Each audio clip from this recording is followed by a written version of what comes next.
Well, hello again, YouTube family. Welcome back to my YouTube page, and today's a very special day.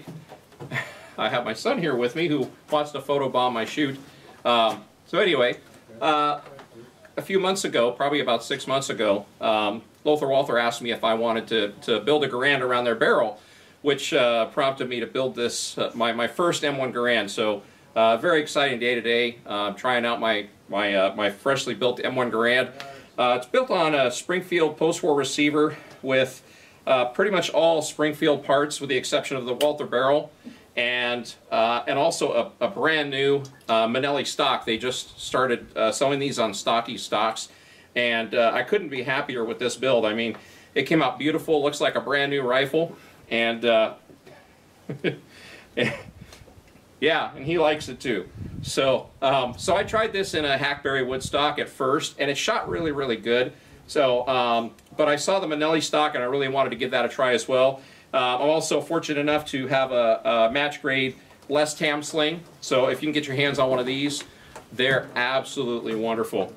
And today we're out here in sunny Wren, Oregon, out here at the Elks Gun Club. So I want to thank my friend Wes Howe for getting me in here so that we try this out in a very, very calm and peaceful environment. It's just a beautiful day today. So anyway, we'll just get shooting. Downrange, I've got a 600-yard reduced target for 100 yards. So I got a camera on that one, and we'll see how we do. These are my hand loads. These are my hand loads, 168 grain Nosler custom comps, and let's do some shooting. So I've got a 5-round clip versus the 8-round because I usually do 5-round groups instead of 8s. Now let's see how well I can shoot with antagonists behind me.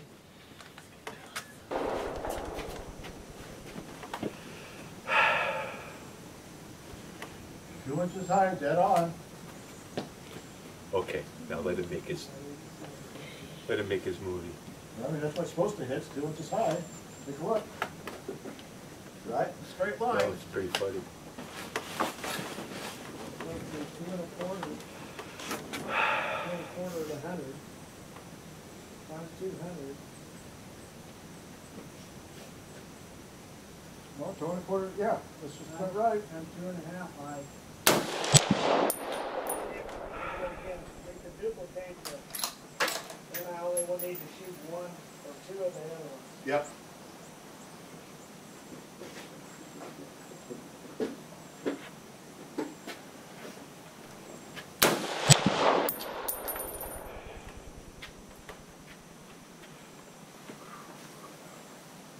Did we think to bring a 10?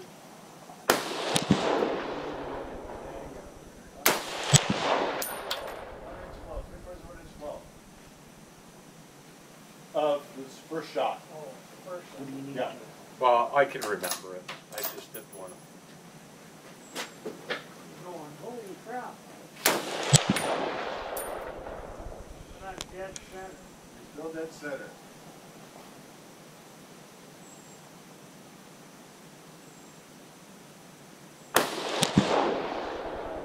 Exact same hole. Nope. Exact same hole as the last. Alright, so that was 5 well-placed rounds, as good as I can get them. Also want to say that this rifle hasn't been bedded, so it's basically about as close as you can get to just having a GI rifle right off the rack from Springfield Armory. The only thing that's match grade on it are the rear sight and the front sight. So when the range goes cold, we'll run down there and we'll see how the group looks. All right, we just finished up some shooting, so we're going to walk on down the target and see how we did.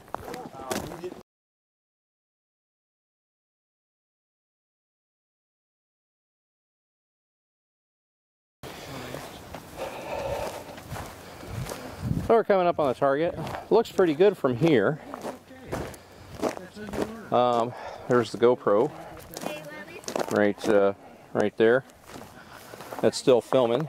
So it looks like I had one high in the 7 ring. I got a 10, 2 10s, a 9, and an 8, which is not really bad at all.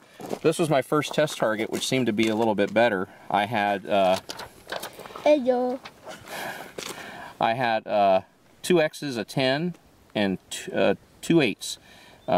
Seemed to be a little tighter group on the first one. I made a sight correction. I came left, which did center up the group a bit. But overall, it looks pretty good. Hi. Well, I'm back from the range, and I wanted to give you some more details about this M1 Garand. Being so similar to the M14, I really didn't have any concerns about building it. I pretty much sourced the rest of the parts from one of the forum members, Orlando, from a couple of forums, CMP forum and from M14 forum, and he really hooked me up with some really good new in the wrap parts, new old stock type parts. I also contacted a woman named Debbie. I guess she's kind of known in the M1 Garand community, and she sent me, well, I wouldn't say she sent me, I bought a 4.3 million serial number receiver, Springfield Armory, from her.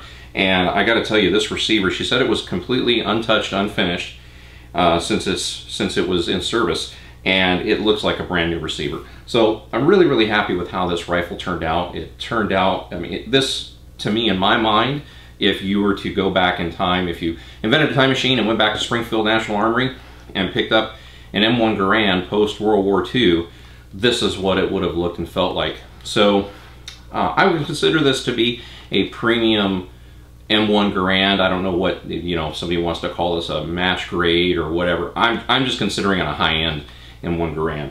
The reason why I'm saying high-end is because not all parts on it are GI. This has a Minelli M1 Garand stock that I picked up from Stocky Stocks.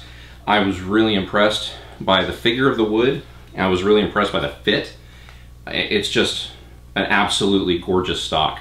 I also got a Les Tam Match Heavy Marine Corps sling, leather, very, very thick. I've never owned a sling of this quality before. I was really, really impressed by it. So I'm gonna have to learn how to use a 1907 style match sling, but this is, I was really happy and really excited about how this rifle turned out. Now originally I had a hackberry wood stock, and it worked great, and it shot really, really well. Unfortunately, there was a problem with the handguard. It was kind of crooked the way it was milled, and I couldn't find a replacement hackberry wood stock. I would have had to, if I could find one, then I'd have to send it back to the person who refinished it, and I just kind of decided to go ahead and go with a new looking walnut. The stock is still good. I may still do something with it later on, and I appreciate the people who refinished it for me and sent it to me. So that was really nice. But so let's go ahead and talk about some of the accuracy of the rifle. Now, I've had this rifle completed for quite a few months now, and I've basically been trying some full metal jacket loads and some 168 grain match loads, and maybe even some 175s thrown in there once in a while as well. And it seems to be, for accuracy, now I want to also say that this rifle is completely what I consider to be a stock rifle with no accuracy modifications whatsoever. The only thing that's match grade on this rifle are the rear sight and the front sight, and that's it. Everything else is completely as it would be issued a GI off the rack from the production line. So with that being said, I've tested it at 100 yards, and I got quite a few good groups. I think my smallest so far was a 5-shot group of, you know, about 1 3/4 inches. The average seems to be about 2.5 to 3 inches with good match grade ammo. I've got another 5-shot group, 3.2 inches. There's a 10-round group, 3.8 inches. These are all 100 yards iron sights, match grade ammo. The larger groups that I had, like a couple of 5-inchers, this was basically just me getting on paper with full metal jacket. Oh, let me back up here. The rifle is chambered in 308. It's not a 30-06. I went ahead and opted for the 308 barrel. I'm very, very happy I did, because I already have tons of ammo for 308, and it shoots very, very well. So I used some Federal White Box XM80. This here is a 5-inch group at 100 yards, and here's another 5-inch group at 100 yards. Okay, so once I got it dialed in, I decided to go ahead and try it at 300 yards. So here's a few of the groups that I've gotten at 300. This is on a service rifle target. I scored 73, just an 8-round clip, a full 8-round clip, 73 out of 80 points at a 300-yard target. This ended up being somewhere about 9 3/4 inches, I think, at 300 yards, which is right at 3 MOA, somewhere around there. Let's see, this one here, this was more or less for group. This is one of the first ones I did at 300 yards, and you can tell everything was down here on the bottom left, but even at that, it was still 8 1/4 inches at 300 yards for 2.62 MOA. So I was, you know, out of just a stock M1 Garand. I think that's fantastic accuracy considering no modifications, you know, with the exception of the iron sights. And again, here's another 73 out of 80, 9 3/4 inches at 300 yards. So to give you an idea, if I had time, or if I had a spotter down there, if I had a better spotting scope, if I could really see where I was hitting, I would have just made 1 or 2 sight corrections, and pretty much the majority of my rounds on a service rifle target would have been in the 10 ring with a couple in the 9 ring and a few X's. So that's basically the accuracy that this rifle's holding. So it's still, you know, for a service grade rifle, completely non-match prepped, it's very capable of getting some really good scores on a service rifle course. So, and like I said, this Minelli stock, I'll probably throw some images on the video, but this Minelli stock, I was just super impressed. I had heard good things about them before. I went ahead and took the plunge and bought one myself. I think it was about $300 shipped to my door. And the other thing, obviously, is the barrel. You know, I understand the nostalgia that people have with having a GI barrel from the 1940s, but honestly, with the technology that's out there, I like new production barrels. It's just how I roll. So now their barrels come in the white, so I had to have this Parkerized, but the rifling on this barrel is absolutely just superb. I was very impressed. I put it right up there with Krieger's as far as you know, if I run a bore scope down a Lothar Walther barrel and a Krieger, you really can't tell the difference. They're just really awesome. I remember this, I seem to recall this barrel timing right at 15, hand timing right at 15 degrees on the receiver, which is what you want. That's kind of like the optimal perfect barrel timing for a GI rifle. I also remember the headspace only being about 2 thousandths short once I had it fully cranked down. So I only had to cut about 2 thousandths off the chamber, and again, with the machining that Lothar Walther does at their factory, only having to cut a little bit of their factory machining was really good. I went ahead and I also polished the bore, and I polished the throat after I cut it, and pretty much it looks like, you know, if you want me to, I can throw some pictures of the bore and the rifling later as well. Now, if you go back to I put out a video on Lothar Walther barrels. It's the one that I had for my M14 that I built last year.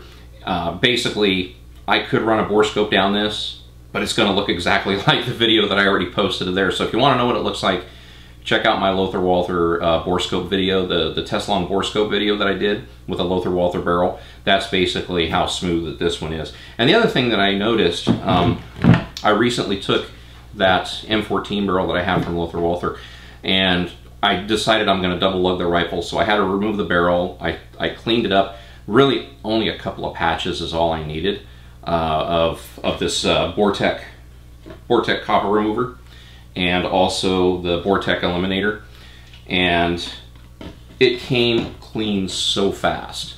The copper fouling was, I just couldn't believe how clean that it actually came out. And I probably got a couple hundred rounds through that. This one here, I've already got about 100 rounds through this one in various testing and such. If not, I'm pretty close to it, maybe 75 or so. So I was really impressed with how well that these barrels clean up. They're very, very nice in that regard. They don't foul very quickly. The machining is great. It's nice and smooth. They must, and I'm assuming, I'm not going to put words in their mouth, but I'm assuming this is what we'd call a finished lapped barrel at the factory. So whatever they do, it's awesome. I love it. I'm pretty much sold on those barrels as well. One last thing I do want to mention before I wrap up this video is that the barrel profile that I got was a GI profile barrel. So again, those accuracy results were out of basically a GI profile rifle. So again, like I said, when this thing is not match conditioned at all, I'm going to eventually bed this, and I expect the accuracy to get better on it. It's supposed to be easier than doing an M14, so I will try that again and get back with you later. So with that, thank you very much. Stay safe out there and look out for more videos coming soon. I seem to have gotten my video production back up and running after all the chaos. So I actually had COVID, had to recover from that, and then recover from my backlog of work that I've had. I'm still backed up. And I'm just trying to find time to fit in some of these videos. But like everybody else, trying to balance the craziness of this world. Also, at the same time, homeschooling my child and everything like that. He's going back to school now, but it's still a challenge. It's kind of half online, and I know a lot of other parents are in the same boat as far as having to live your normal lives, but you're still having to supervise your child at home when they're still going to school. So keep your sanity out there, make it to the range once in a while, do some fishing, spend some time with your kids during this crazy, crazy time. And again, stay healthy, stay safe, and stay sane. All right, my friends, have a good day. Bye.